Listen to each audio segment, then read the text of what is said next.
Hello. In the previous video we saw what pointers are and how we can see addresses of variables in the debugger. And now we are going to look how we can use pointers in C, C++.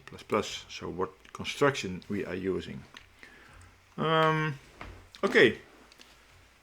What we had until now was that when you have a function, we pass variables and only the value is being copied to the local variables in here, and they are then used in a function.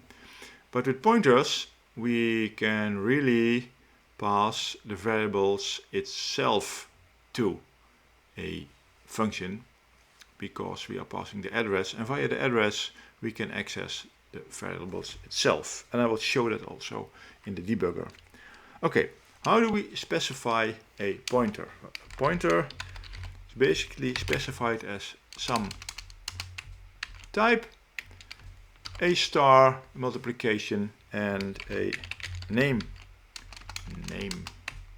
That's the construction, and this means that we have to pick a type, and the type we're using for a pointer should be the same as the type of the variable it will point to. So in this case we have int 8 pointers bytes, and also our pointer will have the int 8 type, and we're specifying that it's a pointer by the multiplication symbol, so here also, and we have to give it a name. So let's call this one a k pointer, and let's make an L pointer and an M pointer. This is basically the same as defining a variable. Here we have variables k, l, and m, and here we have a variable called k pointer, and it's pointing, and we can see by the star, it's pointing to an int 8 type variable. So that's how we define them, and before we can use them we have to assign the address of a variable to the pointer itself.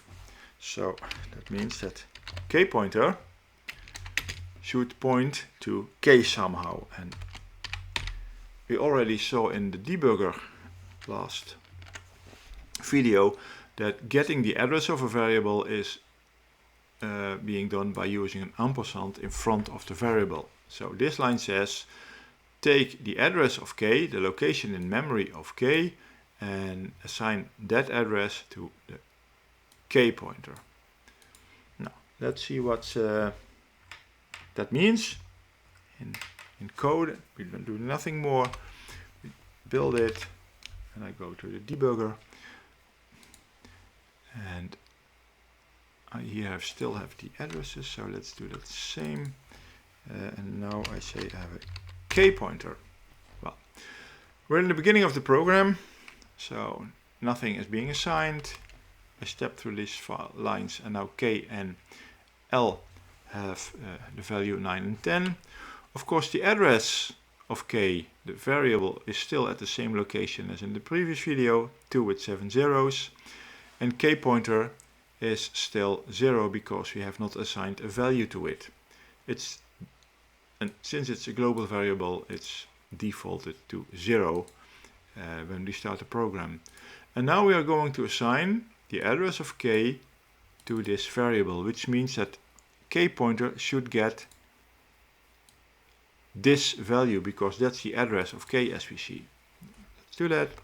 And indeed, we see that k pointer has the value and it points to k.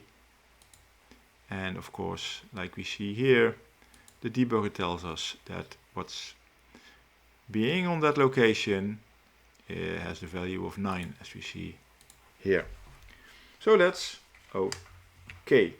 The nice feature is that also the debugger knows that this is a pointer. As you can see, it's a character pointer. Well, yeah, and this is a byte and has the same size as a character.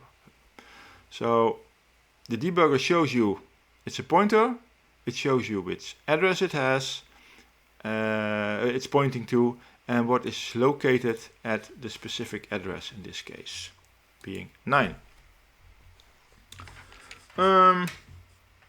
Okay, and in the debugger I can show you that it's really pointing to k, because I might change k to 13, and you see, of course, here it's changing here, and also here k points really to the address of k, and it says on that location 13 is stored, which is okay. Now let's go back to our program, because this is nice, but we wanted to do something with functions in combination with pointers. Well, let's first it's not necessary, but let's do it. Now we'll let L point to the address of L, and I'm going to create a new function, and this function is going to use the pointers. So let's call this G and H, and we are passing pointers F,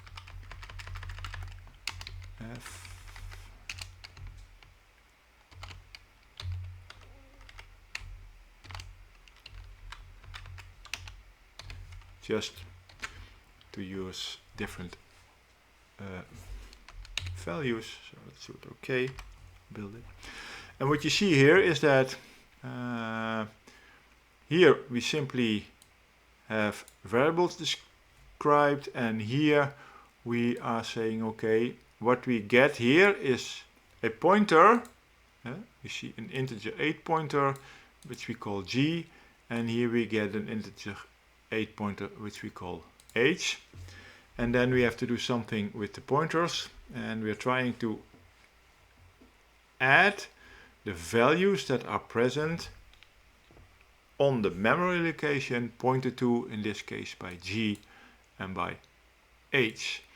And then we see some strange or peculiar construction, because to get or retrieve the value that is present on the location where G points to, we are also using a star and the pointer name, and that's a little bit strange, because here this means it's a pointer, and here it means get the value present at the location where G points to, or where H points to. And that's a bit confusing, and that's something you just have to remember. Well, I would like to use the function also, and let's just, m becomes our add2, and then I am passing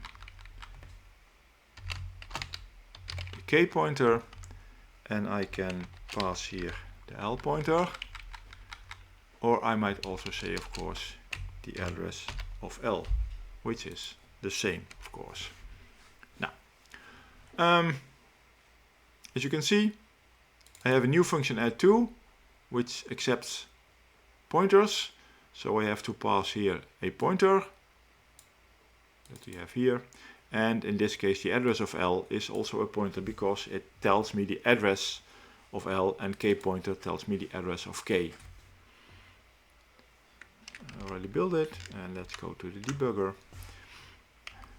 with the values, and now we are entering this function.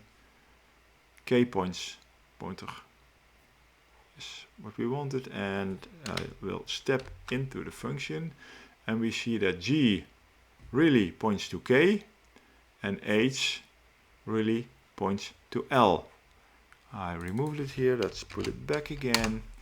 We see that H says I'm pointing to the address 2 with a 1 at the end, and we see it's here, and it's L, and it contains 10.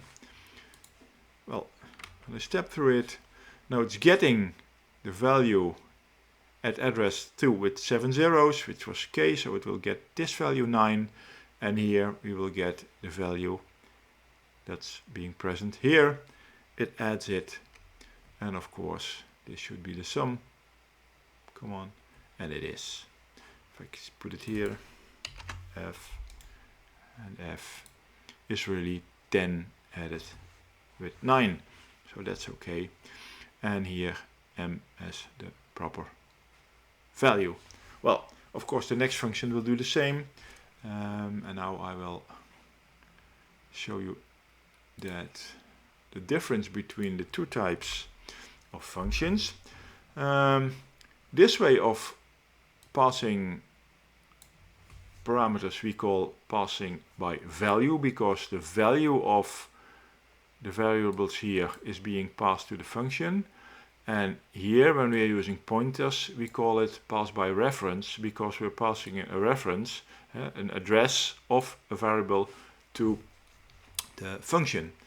And the fact that it's really passing the address of the variable itself, I can show you by going into the function, and this is pointing to k.